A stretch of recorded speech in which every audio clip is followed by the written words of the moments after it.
একটি আয়াত তেলাওয়াত করেছি সূরাত মুহাম্মদ থেকে একটি দামি আয়াত।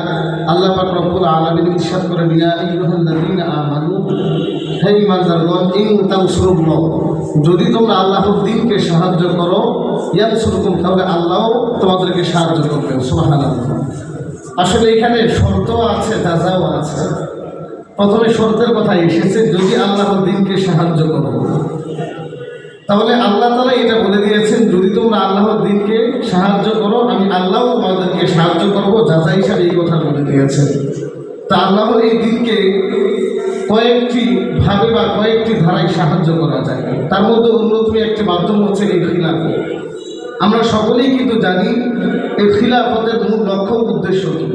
এই খিলাফতের মূল লক্ষ্য উদ্দেশ্য হচ্ছে ইসলামী আইন অনুযায়ী, ইসলামী বিধান অনুযায়ী রাষ্ট্র পরিচালনা করা এবং ইসলামী কোরআন আইন